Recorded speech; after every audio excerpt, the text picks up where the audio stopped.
दोस्तों, कैसे हो आप सभी लोग। तो आज हम हमारा कंप्यूटर आर्किटेक्चर एंड ऑर्गेनाइजेशन का लेक्चर नंबर 9 लेकर आए हैं। इसके पिछले वाले लेक्चर 8 में हमने बहुत सी चीज़ों के बारे में जाना था। तो आज का जो हमारा टॉपिक है वो होने वाला है state of an instruction cycle. पिछले वाले में हमने एक्शन देखे थे कि कौन कौन से एक्शन जो है वो परफॉर्म होते हैं उसके इंस्ट्रक्शन से परफॉर्म बाय इंस्ट्रक्शन। तो आज हम लिखने वाले हैं instruction cycle, states of an instruction cycle. कितने तरह के कितने तरह के स्टेप्स होते हैं किसी भी इंस्ट्रक्शन को एग्जीक्यूट करने के लिए, तो वो आज हम इसमें देखने वाले हैं। पहले हम इसकी डेफिनेशन जान लेते हैं। इंस्ट्रक्शन साइकिल मतलब सीपीयू किसी इंस्ट्रक्शन को एग्जीक्यूट करने में क्या स्टेप्स फॉलो करता है, ये इंस्ट्रक्शन साइकिल कहलाता है। सिंपल, ठीक है। अब आते हैं इसको एक बार और समझाता हूँ मैं। इंस्ट्रक्शन साइकिल जो अपन अभी पढ़ रहे हैं उसका मतलब होता है सीपीयू।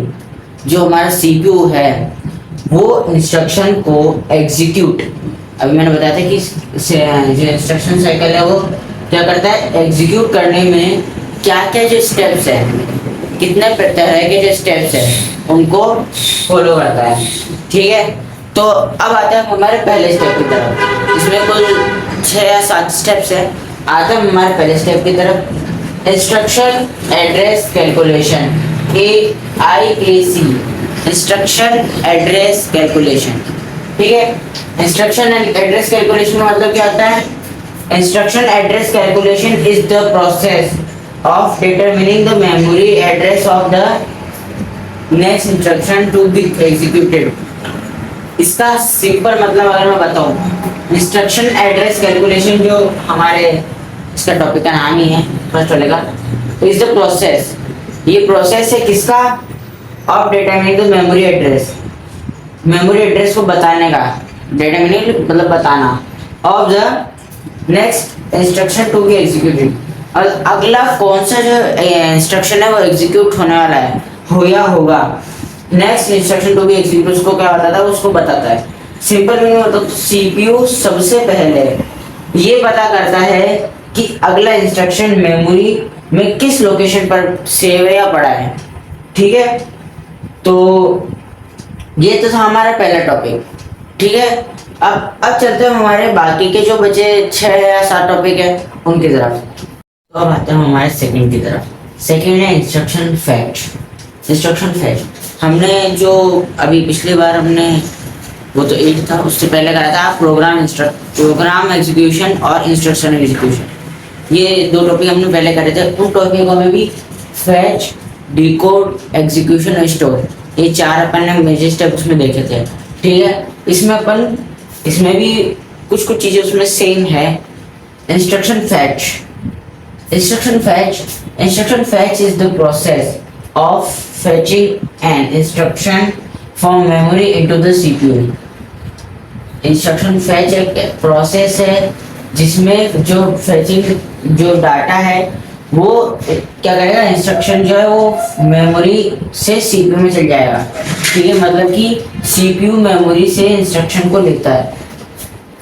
जो हमारा सीपीयू है वो मेमोरी से क्या लेता है, इंस्ट्रक्शन। जो भी हमने उसको काम दिया होगा वो उससे मेमोरी से लेकर उस काम को कंप्लीट करेगा, ठीक है। अब मैं एग्जांपल देता हूँ आपको। मेमोरी में इंस्ट्रक्शन है, ठीक है। मेमोरी का इंस्ट्रक्शन है ऐड AB, तो क्या होगा, जो इसे मेमोरी क्या करेगा, जो सीपीयू होगा वो क्या करेगा, मेमोरी से इसे उठाएगा और उसको प्रोसेस करेगा, ठीक है।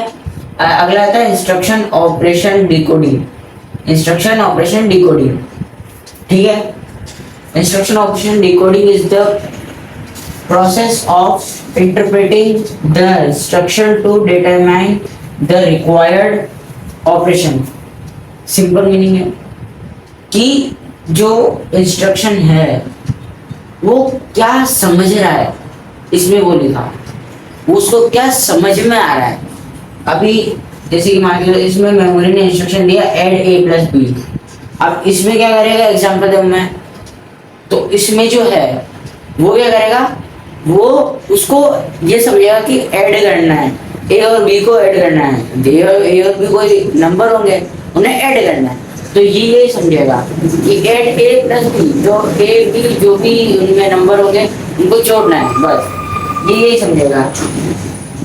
तो जो तो ये अभी हो गए, ये हमने पहले करा था, उसमें क्या करना था।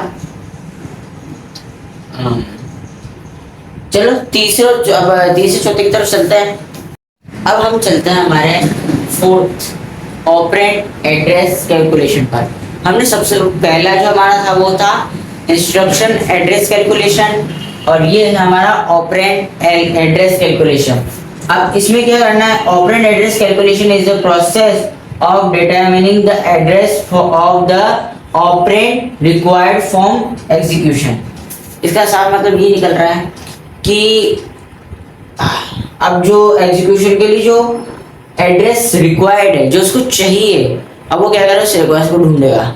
अब उस एड्रेस को ढूंढेगा, जैसे कि देख लो सिंपल मीनिंग समझो, जिस डाटा पर ऑपरेशन करना है उसका एड्रेस ढूंढा जाता है। इसमें एड्रेस ढूंढना पड़ेगा। अब जैसे कि हमने एग्जांपल लिया ही था, ऐड ए और बी, ठीक है, ऐड करना है ए और बी को। तो अब क्या करेगा, वो ए और बी किस फाइल में और कहाँ है उसका एड्रेस ढूंढेगा, ये ऑपरेंड एड्रेस कैलकुलेशन, ठीक है। फिर क्या होगा, एड्रेस मिल गया, और अब क्या करेगा, ऑपरेंड फेच, यानी कि operand fetch is the process of fetching the required operand from memory. इसका मतलब है कि सीपीयू रिक्वायर्ड डाटा को मेमोरी से लेता है।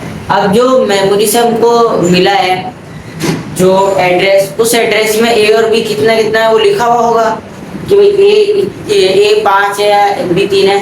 अब हम देखो इसमें ऐसे मैं बताता हूँ, एग्जांपल लिया मैंने, ठीक है, एग्जांपल लेते हैं।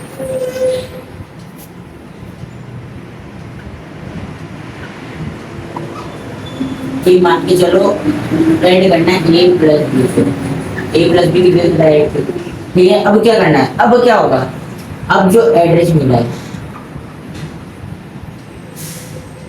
अब जो एड्रेस हमें मिला है, अब वो क्या हो, उस एड्रेस पे ए तो हमारा और कुछ होगा, जैसे कि ए 5 है और जो हमारा बी है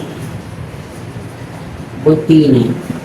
अभी क्या इतना ही है इन दोनों में। तो अब चलता हमारे 6th और 7th की तरफ।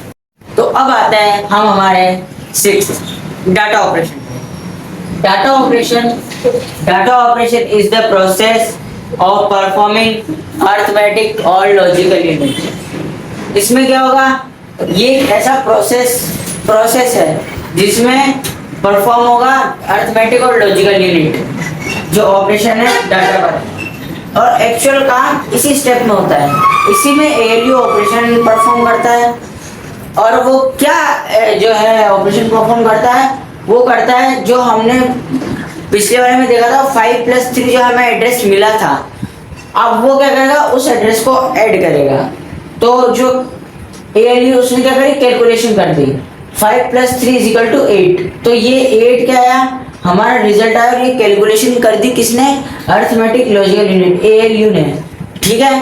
अब आते हैं हमारे सबसे आखिरी वाले पे, जो है अपना ऑपरेंड स्टोर। ऑपरेंड स्टोर का क्या मतलब है कि किसी चीज को स्टोर बैक करना।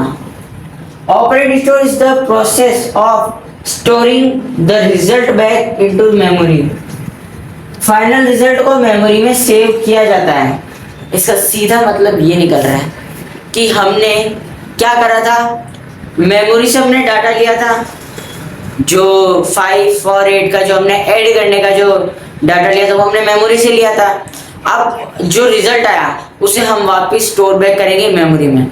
तो ये आज का लेक्चर मैं यही समाप्त करना चाहूँगा, और लेक्चर कैसा लगा बताना कमेंट में, वीडियो को लाइक और चैनल को सब्सक्राइब जरूर करना। Thank you.